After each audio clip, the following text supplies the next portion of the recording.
नमस्कार मुलांनो, आज आपण इयत्ता 7वीचा सामान्य विज्ञान विषयातील पाठ क्रमांक 13 बदल, भौतिक व रासायनिक बदल या पाठाचा आपण अभ्यास करणार आहोत. मुलांनो, आता बदल म्हणजे काय? तर आपल्या सभोवताली अनेक गोष्टी असतात की नाही. तर त्यांच्यावर काही क्रिया झाली तर त्यांच्यामध्ये काय होतो, तर बदल होतो. आणि हे बदल मुख्यतः पदार्थांच्या काय स्थितीत आणि रचनेमध्ये फरक पडतो. काय मुख्यतः पदार्थांच्या कशामध्ये फरक पडतो, तर रचनेमध्ये आणि स्थितीत फरक पडतो. तेव्हा आपण म्हणतो की पदार्थांमध्ये काही बदल झाला. आता हे जे आपल्या सभोवताली जे पदार्थ आहेत त्यांच्यामध्ये जे बदल घडतात ते कसे असतात, तर ते भौतिक व रासायनिक व जैविक कारणांमुळे घडतात. काही बदल हे नैसर्गिक असतात तर काही बदल हे मानवनिर्मित असतात. मग आपण ह्या पाठामध्ये काय पाहणार आहोत, तर कोणते बदल, जसे की भौतिक बदल, रासायनिक बदल, सावकाश बदल, शीघ्र बदल, आवर्ती बदल, अनावर्ती बदल आणि परिवर्तनीय बदल, अपरिवर्तनीय बदल आणि करोजन म्हणजे क्षरण म्हणजेच काय, गंजणे, याचा आपण अभ्यास या पाठामध्ये करणार आहोत. पण आपण आजच्या भागामध्ये काय पाहणार आहोत, तर बदल म्हणजे काय आणि नैसर्गिक बदल आणि मानवनिर्मित बदल कोणते आहेत आणि शीघ्र बदल कुठले, शीघ्र बदल आणि सावकाश बदल, आवर्ती बदल आणि अनावर्ती बदल यांचा आपण अभ्यास आजच्या भागामध्ये पाहणार आहोत. मुलांनो, आपल्या सभोवताली अनेक घटना घडत असतात की नाही. मग जेव्हा त्या घटना घडल्यामुळे काय होतं, त्या ठिकाणी बदल घडत येतात. पण हे बदल आपल्याला म्हणजे असे सहज दिसून येत नाही. आपण जर त्याचे बारकाईने आपल्याला निरीक्षण करावे लागते. जसे की दह्याचे दूध होणे, फुगा फुटणे, हे बदल आहेत ना. दुधाचे दही होणे, फुगा फुटणे, लोखंड गंजणे, पुन्हा अशा अनेक म्हणजे बदल होतात. समजा तुम्ही सफरचंदाची कापटी आहे तर ती सफरचंदाची कापटी तुम्ही थोडा वेळ बाहेर ठेवली तर ती लाल होणे, असे अनेक म्हणजे बदल तुमच्या आपल्या आजूबाजूला घडत असतात. मग हे तुम्हाला कधी प्रश्न नाही पडला का की हे बदल कशामुळे घडतात? तर आपण आजच्या ह्या पाठामध्ये बदल, वस्तूंमधील बदल याविषयी आपण माहिती पाहणार आहोत. मुलांनो, मला सांगा, तर बदल म्हणजे काय? तर आपल्या सभोवताली अनेक गोष्टी असतात आणि मग त्यांच्यावर काही क्रिया झाली तर काय होतं, त्यांच्यात बदल होतो. आणि हा मुख्यतः त्या पदार्थाच्या रचनेत आणि स्थितीत फरक पडतो. काय होतो, त्याच्या रचनेत आणि स्थितीमध्ये फरक पडतो. तेव्हा आपण बोलतो की या पदार्थांमध्ये बदल झाला. आता उदाहरणार्थ बघा, तुम्ही जेव्हा पेन्सिल वापरता की नाही पेन्सिल, मग पेन्सिल वापरून तुम्ही जेव्हा टोक काढता त्याचं, तेव्हा काय होतं, त्या पेन्सिलची लांबी कमी होते. काय होते, तर पेन्सिलची लांबी कमी होते. म्हणजे काय झालं, त्या म्हणजे वस्तूमध्ये पेन्सिलच्या रचनेमध्ये बदल झाला. कळलं काय झालं, तर त्या पेन्सिलीच्या रचनेमध्ये बदल झाला. तर मुलांनो, तुम्हाला माहिती आहे का, आता मोहर येणे, आंब्याला मोहर येणे किंवा कैरीपासून म्हणजे कैरीचे आंब्यात रूपांतर होणे, हे बदल तर आपण आपल्या हाताने घडवून आणतो का? आपण आणतो. म्हणजे कैरीपासून आंबा बनवणे किंवा झाडाला मोहर येणे, हे बदल तर आपण घडवून आणतो का? तर नाही. हे बदल कसे असतात, तर हे निसर्गतः झालेले असतात. झाडांमध्ये झालेले हे बदल असतात आणि ते निसर्गतः झालेले असतात, नैसर्गिक बदल आहेत ते. आणि सगळेच बदल की मानव म्हणजे आपण घडवून आणत नाही. म्हणजे सगळेच बदल काही आपण घडवून आणत नाही. मग मानवनिर्मित बदल म्हणजे काय मुलांनो? तर मानवनिर्मित बदल म्हणजे आपण आपण आपल्यासाठी म्हणजे आपल्या उपयोगासाठी निरनिराळ्या पदार्थांमध्ये बदल घडवून आणतो. काय, तर आपल्या उपयोगासाठी निरनिराळ्या पदार्थांमध्ये बदल घडवून आणतो. त्यालाच काय म्हणतात, तर मानवनिर्मित बदल असे म्हणतात. आता म्हणजे काय, तर आपण आता लाकडापासून आपल्याला फर्निचर पाहिजे असतं, मग आपण काय करतो, तर लाकडापासून फर्निचर बनवतो. आपल्याला कपडे हवे असतात, मग आपण काय करतो, तर कापसापासून सूत तयार करतो. असे वेगवेगळे बदल आपण घडवून आणतो. म्हणजेच काय, तर मानवनिर्मित बदल.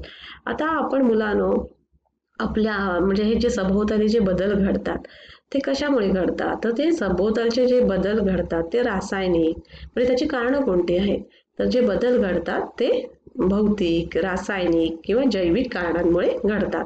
काही बदल नैसर्गिक असतात तर काही बदल हे मानवनिर्मित असतात. आता मुलांनो मला सांगा, हे बघा, हे इथे हे ज्या स्क्रीनवर तुम्हाला ह्या जी चित्र दिसत आहेत, काय दिसत आहेत, चित्र दिसत आहेत, तर तुम्ही निरीक्षण करा आणि चर्चा करूया. तर काय आहे, खालील चित्रामधील पदार्थात कोणते व कसे बदल झालेले आहेत ते तुम्ही आता सांगा. हे बघा, ह्या पहिल्या चित्रामध्ये काय दिसतं आहे, तर एका ग्लासामध्ये दूध आहे. काय आहे, एका ग्लासात दूध आहे आणि नंतर एका बाउलमध्ये काय आहे, दही आहे. म्हणजे काय, तर दुधावर रासायनिक क्रिया होऊन काय झालेलं आहे, दुधाचं दही बनलेलं आहे. काय म्हणजे दुधामध्ये बदल होऊन काय झालेलं आहे, तर दुधाचे दही बनलेलं आहे. हा कुठला बदल आहे, तर हा रासायनिक बदल आहे आणि हा कायमस्वरूपी बदल आहे. कळलं, काय झालं, तर दुधावर रासायनिक प्रक्रिया होऊन दुधाचे काय झालेलं आहे, तर दुधामध्ये बदल होऊन दही बनलेलं आहे. आता ह्या दुसऱ्या ह्याच्यामध्ये काय आहे, तर हातावर बर्फ आहे आणि तो त्याचं पाणी होतंय. म्हणजे हा भौतिक बदल आहे. कुठला बदल आहे, तर हा भौतिक बदल आहे. आता हे काय आहे, बी अंकुर फुटलेला आहे. काय आहे, हा नैसर्गिक बदल आहे. कळलं, काय झालं, त्या बीला अंकुर फुटलेला आहे. आता ह्या चित्रामध्ये काय आहे, तर गॅसवर पाणी उकळते आहे. म्हणजे हा कुठला बदल आहे, तर हा बदल हा भौतिक बदल आहे. आणि हा बघा, हा फटाके फोडण्याचा आहे. फटाके फुटतायत ना, हा पाऊस आहे. हा पाऊस म्हणजे फटाक्यातला प्रकार आहे. तर हा कुठला आहे, आता हे फटाके बनवणे हा मानवनिर्मित आहे. हे मानवाने फटाके निर्मिती केलेली आहे. परंतु हा फटाके फुटणे हा बदल कुठला आहे, तर हा बदल आहे रासायनिक बदल आहे. कुठला, तर रासायनिक बदल आहे. आता इथे बघा, इथे लाकडं जळत आहेत. लाकडं जळून काय होते, त्याची राख होते. म्हणजे हे लाकडं जळत आहेत. हा बदल कुठला आहे, तर हा रासायनिक बदल आहे. आणि हा इथे काय आहे, तर हे फटाके फुटत आहेत. म्हणजे हा बदल कुठला आहे, तर हा रासायनिक बदल आहे आणि हा कायमस्वरूपी बदल आहे. फटाके बनवणे हा मानवनिर्मिती आहे. परंतु हे जे फटाके फुटले जातात, हा बदल कुठला आहे, तर हा बदल रासायनिक आणि कायमस्वरूपी आहे. मुलांनो, आता नैसर्गिक बदल म्हणजे काय, तर जे बदल निसर्गतःच घडून येतात त्यांना काय म्हणतात, तर नैसर्गिक बदल असे म्हणतात. उदाहरणार्थ फळ पिकणे, कितीतरी नैसर्गिक बदलाचे उदाहरण आहे. तुम्ही सांगा बरं. तर फळ पिकणे, दूध नसणे, पाऊस येणे, लोखंड गंजणे, हे इत्यादी काय आहेत, नैसर्गिक बदल आहेत. नैसर्गिक बदल म्हणजे काय, तर जे बदल निसर्गतःच घडून येतात त्यांना काय म्हणतात, नैसर्गिक बदल असे म्हणतात. मुलांना, आपण आता एक छोटीशी कृती करूया. मी तुम्हाला काही उदाहरणं देते. तुम्ही त्या उदाहरणांचं काय करायचं आहे, तर वर्गीकरण करायचं. आणि वर्गीकरण करताना तुम्ही कोणत्या बाबी विचारात घ्याल, हे सुद्धा मला तुम्ही सांगायचं आहे. आता ही बघा, ही मी तुम्हाला उदाहरणं देते. कुठलं, तर झाडावरून फळ पडणे, पाऊस पडणे, विजेचा दिवा लावणे, लोखंड गंजणे, भाजी चिरणे यांचे वर्गीकरण कसे कराल तुम्ही, आणि वर्गीकरण करताना कोणत्या बाबी विचारात घ्याल, तर सांगा बरं, कोण सांगते, की झाडावरून फळ पडणे हे काय आहे, झाडावरून फळ पडणे, पाऊस पडणे आणि लोखंड गंजणे हे काय, ह्या तर म्हणजे नैसर्गिक बदल आहेत. हे काय आहेत, नैसर्गिक बदल आहेत. तसेच विजेचा दिवा लावणे, भाजी चिरणे हे काय आहेत, तर मानवनिर्मित बदल आहेत. समजलं तुम्हाला, ते कुठले नैसर्गिक बदल आणि कुठले मानवनिर्मित बदल आहेत. आता मुलांनो, मला तुम्ही सांगा, एक प्रश्न विचारते मी, की आपल्या दैनंदिन जीवनामध्ये आपण वेगवेगळ्या मानवनिर्मित वस्तू बघतो की नाही. वेगवेगळ्या मानवनिर्मित वस्तू असतात. म्हणजे जसे की फर्निचर असतं, कपडे असतात. हे मानवनिर्मित पदार्थ आपण म्हणतो. ते कशासाठी निर्माण करतात, तर आपल्यासाठीच निर्माण करतात. म्हणजे आपल्याला दैनंदिन जीवनामध्ये आपल्याला अनेक वस्तूंची गरज लागते, असते की नाही, गरज पडते. आणि मग या वस्तू अशा बनवताना त्यांच्यावर वेगवेगळ्या प्रक्रिया केल्या जातात. आता मानवनिर्मित पदार्थ कसे तयार केले जातात, तर जे उपलब्ध पदार्थ आहेत त्या उपलब्ध पदार्थांनुसार आपले जे गरजेच्या वस्तू आहेत, आपल्याला जे गरज आहे, उपलब्ध ज्या वस्तूंपासून आपल्याला गरजेच्या वस्तू बनवल्या जातात. जसे की आपण आता शेंगदाण्यापासून काय तेल बनवलं जातं, लाकडापासून फर्निचर बनवलं जातं. म्हणजे उपलब्ध जे काही पदार्थ आहेत आणि त्या उपलब्ध पदार्थांपासून आपल्याला जे गरजेचं आहे त्या गरजेच्या वस्तू बनवल्या जातात. कळलं, म्हणजे मानवनिर्मित आणि नैसर्गिक बदल तुम्हाला समजला. आता आपण उपयुक्त बदल आणि हानिकारक बदल म्हणजे काय ह्याच्याविषयी आपण माहिती पाहूया. आता मुलांनो, मला सांगा, ती भाकरी भाजणे म्हणजे भाकरी कोणासाठी आहे, तर ते आपल्यासाठी. भाकरी कोणासाठी? आपल्याला भूक लागते, आपल्याला जेवण्यासाठी आहे. अन्न शिजवणे म्हणजे अन्न कोणासाठी? तर आपल्यासाठी उपयोगी आहे ना. पेन्सिलला टोक करणे, मग पेन्सिल आपल्यासाठीच आपण त्याचा उपयोग करणार आहोत. भाकरीचा उपयोग आपण अन्न म्हणून करणार आहोत. अन्न शिजवणे म्हणजे अन्न आपल्याला हवंय, आपल्याला भूक लागते म्हणून आपण त्याचा उपयोग करणार आहोत. म्हणजे काय? तर काही बदलांची उपयुक्तता आपल्याला असते, म्हणजे काही बदल हे आपल्याला उपयोगी असतात, त्यांना काय म्हणतात? तर उपयुक्त बदल असे म्हणतात. उदाहरणार्थ भाकरी भाजणे, अन्न शिजवणे, पेन्सिलला टोक करणे. कळलं? आता हानिकारक बदल म्हणजे काय? तर उपयुक्त नसणाऱ्या किंवा मानवास हानी पोहोचणाऱ्या बदलांना काय म्हणतात? तर हानिकारक बदल असे म्हणतात. म्हणजे आपल्याला उपयुक्त नसतात ते बदल आणि आपल्याला त्या बदलांची काय असते? तर हानीच होते.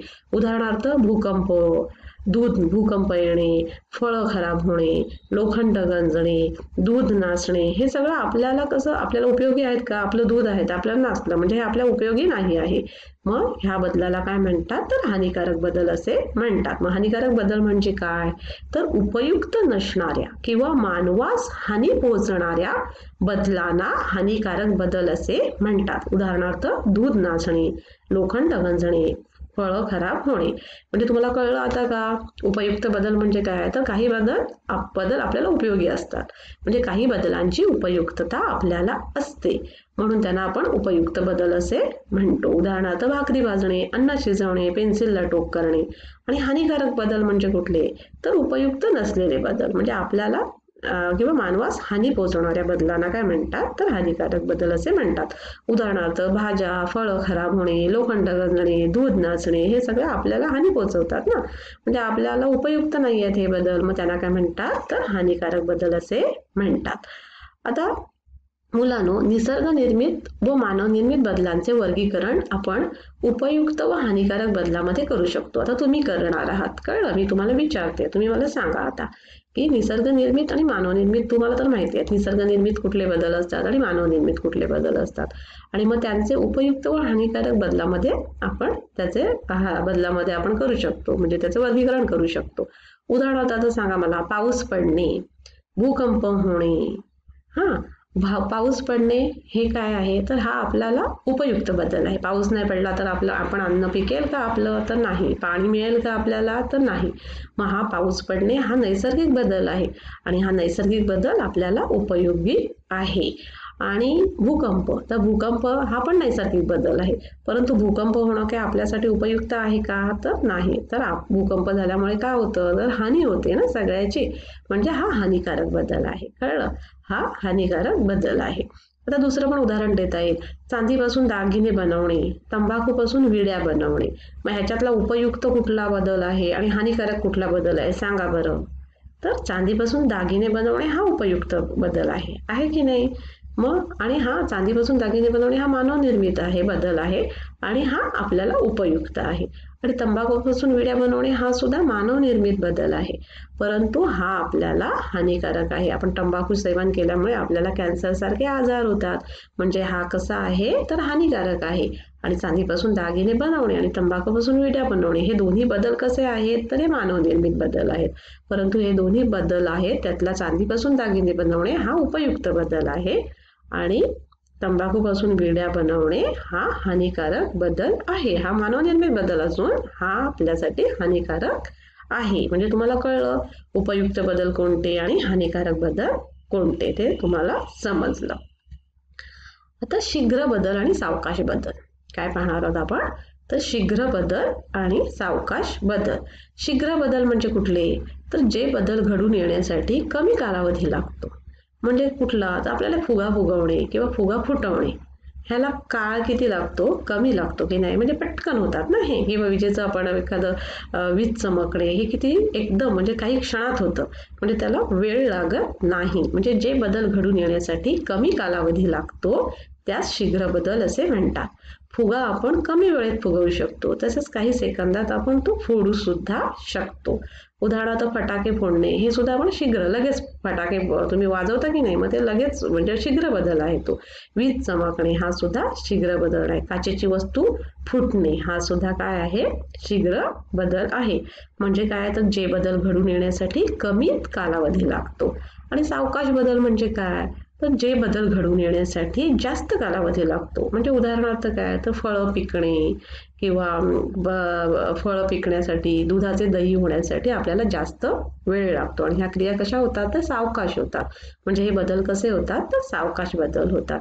म्हणजे जे बदल घडून येण्यासाठी जास्त कालावधी लागतो त्यांना काय म्हणतात, सावकाश बदल म्हणतात. उदाहरणार्थ फळ पिकण्यासाठी व दुधाचे दही होण्यासाठी खूप वेळ लागतो. पृथ्वीचे सूर्याभोवतीचे परिभ्रमण, पाण्याचा बर्फ होणे, लोखंड गंजणे हे काय आहे, तर हे सावकाश बदल आहेत. समजलं तुम्हाला शीघ्र बदल कुठले, सावकाश बदल कुठले? तर सावकाश बदल, शीघ्र बदल म्हणजे जे बदल घडून येण्यासाठी कमी कालावधी लागतो.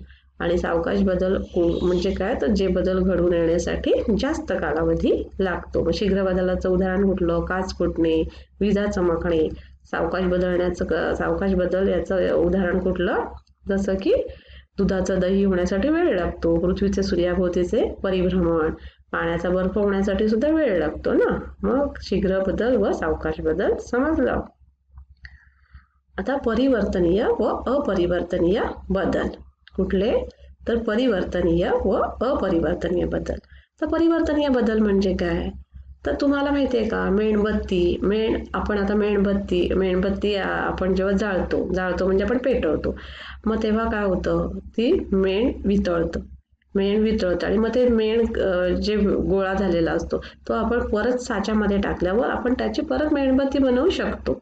म्हणजेच काय, तर त्यालाच परिवर्तनीय बदल म्हणतात. म्हणजेच काय, पुन्हा पुन्हा उलट सुलट क्रमाने होऊ शकणाऱ्या बदलांना परिवर्तनीय बदल म्हणतात. मेण वितळून पुन्हा मेण मिळवणे, स्प्रिंग ताणणे, म्हणजे एकदा स्प्रिंग ताणली की पुन्हा ती काय होतं, पूर्ववत होते. कळलं, म्हणजे आणि पुन्हा ताणली की पुन्हा ती पुन्हा ती ताणते आणि पुन्हा पूर्ववत होते. पुन्हा मेण सुद्धा वितळवलं की पुन्हा आपल्याला काय होतं, तर मेण मिळतं.